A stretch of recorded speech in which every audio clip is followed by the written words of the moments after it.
Olá pessoal, vamos dar continuidade ao nosso conteúdo teórico, agora com o assunto.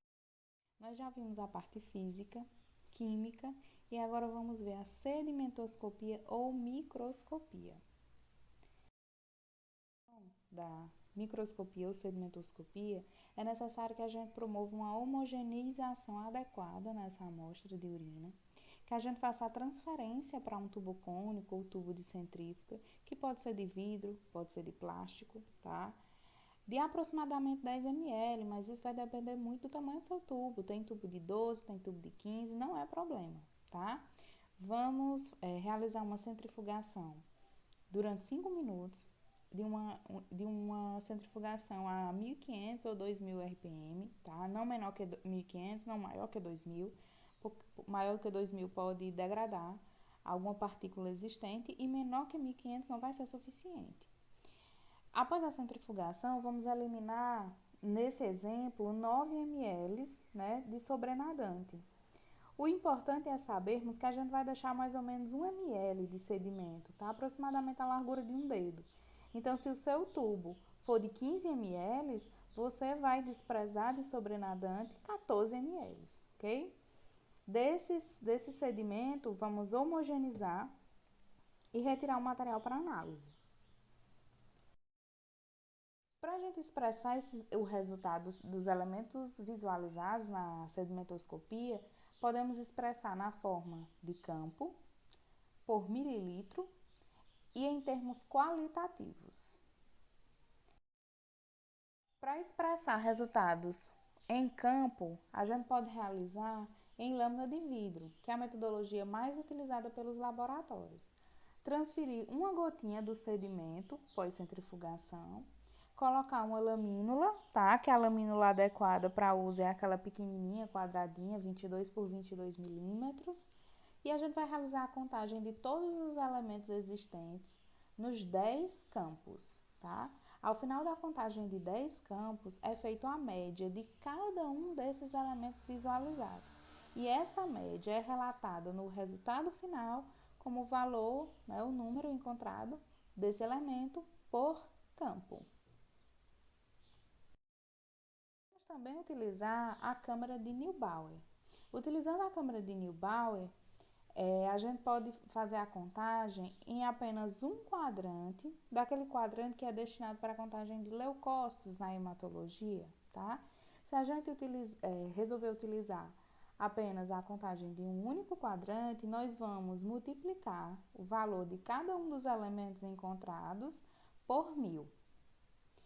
Se a gente resolver contar nos 4 quadrantes da câmara de Neubauer, a gente vai fazer a multiplicação de do valor de cada um desses elementos por 250, tá? Na câmara de Neubauer, a gente consegue realizar de uma vez a contagem de 2 pacientes, colocando um no poço e outro, né, no poço vizinho. Após a utilização dos 2 poços existentes na câmara de Neubauer, é necessário que essa câmara seja limpa, seca, repreparada, para então contar mais outros 2 pacientes. Esse processo não é um processo difícil, não é um processo caro, mas é um processo que vai requerer um certo tempo do analista que estiver executando. Também a possibilidade de utilizar a lâmina de Cassel, que é uma lâmina específica para a contagem urinária. Ela é uma lâmina descartável, tá? Nela vai existir poços, na verdade 9 poços. Esses 9 poços devem ser contados todos os elementos existentes dentro desses 9 poços. Em uma única lâmina de Cassel, a gente tem 10 pocinhos, tá? Então a gente consegue realizar com uma única lâmina de Cassel a avaliação de amostra de 10 pacientes diferenciados. Em cada um dos poços desses tem 2 séries de 9 pocinhos, como a gente pode observar aí na imagem. Para realizar o laudo de um material, a gente precisa contar apenas 9 poços, multiplicar por 1.200, né, o valor de cada um dos elementos encontrados, e a gente vai ter o resultado final. Só que em um pocinho a gente tem 2 séries de 9 círculos, o que possibilita para a gente contar os 9 círculos e fazer uma recontagem, tá? Para verificar se a nossa primeira contagem ela está correta. E podemos também fazer a média das 2 séries de 9 poços para então laudar o resultado desse paciente. O parâmetro que a gente vai ver da microscopia são as hemácias, que são discos bicôncavos, lisos, não nucleados, analisados num aumento de 400 vezes, tá? Então, são elementos razoavelmente pequenos, de membrana lisa na grande maioria das vezes e que não são preenchidos internamente. Às vezes, a gente só vê um risquinho de membrana desse tipo, né, de achado. Nessa imagem a gente vê uma hematúria, que é a presença maciça de hemácia. Essa estrutura central é uma fibra e todas essas bolinhas existentes na imagem são hemácias. Um elemento que pode ser confundido com hemácia é a presença de leveduras. Na imagem existem hemácias e leveduras. No entanto, está fácil da gente identificar porque as leveduras estão em brotamento. Muitas vezes essas leveduras podem não se apresentar em brotamento e existe essa possibilidade, né, de confusão na diferenciação.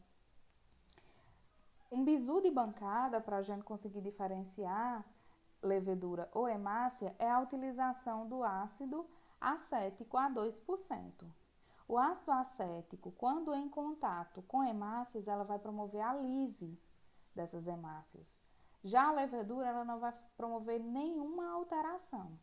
Então, após realizar todas as avaliações do seu material, se você está na dúvida se aquele elemento visualizado na microscopia é hemácia ou levedura, você utiliza uma gotinha do ácido acético em cima da tua gotinha de sedimento. Se aquela microscopia que você estava visualizando desaparecer, saiba que ela é hemácia, o ácido acético lisou e ela desapareceu. Se ela permaneceu, se ela persistiu na microscopia, então ela é levedura, porque o ácido acético não tem a capacidade de fazer nada, né, à levedura. O indivíduo saudável vai aparecer ocasionalmente, né, com uma quantidade pequena de hemácia no seu formado urinário, tá? No entanto, achados persistentes de número mesmo que pequenos de hemácia devem ser muito bem investigados, porque essas células vêm do rim e devem indicar uma doença renal grave, principalmente quando é presença de hemácia dismórfica. O que é dismórfica? Que perdeu sua morfologia normal, tá? Na hematologia, a gente chama essas hemácias dismórficas de hemácias crenadas, que como a gente pode observar aí na imagem, são hemácias que têm espículas na sua membrana eritrocitária. Quer dizer que essas hemácias, elas conseguiram passar as camadas glomerulares, tá? As 3 camadas glomerulares. Mas elas passaram sofrendo injúrias, sofrendo complicações na sua morfologia. E por isso elas possuem morfologia dismórfica, né? Morfologia alterada, certo? Valores normais para a hemácia podem ser designadas como ausente, como raras, tá? Em quantidades por campo, tá? E em mililitro, menor do que uma quantidade de 10.000 hemácias.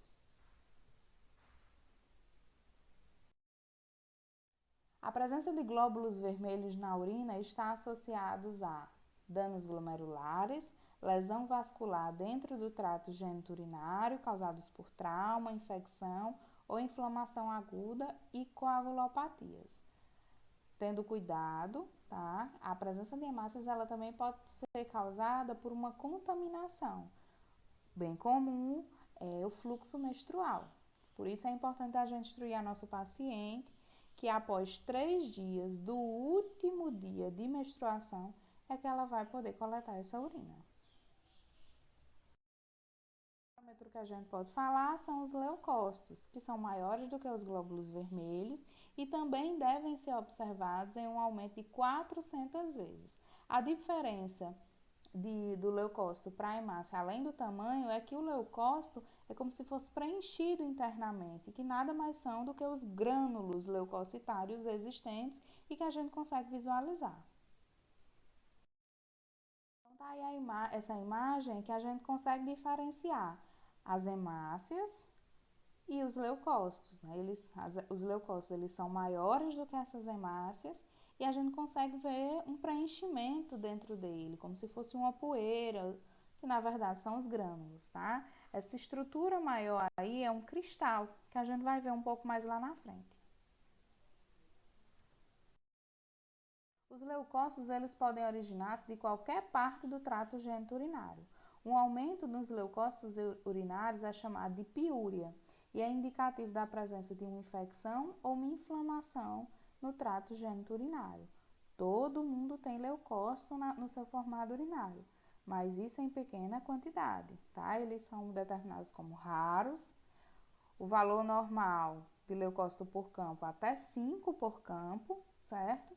E em mililitro, uma quantidade menor do que 10.000.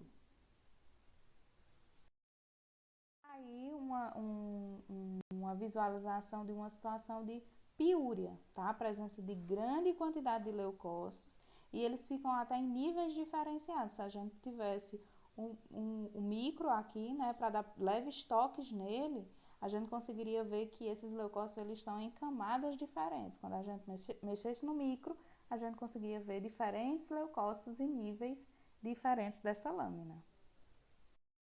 O significado clínico é relacionado a um processo infeccioso, né, uma infecção no trato geniturinário, uma pielonefrite, uma cistite, uma uretrite.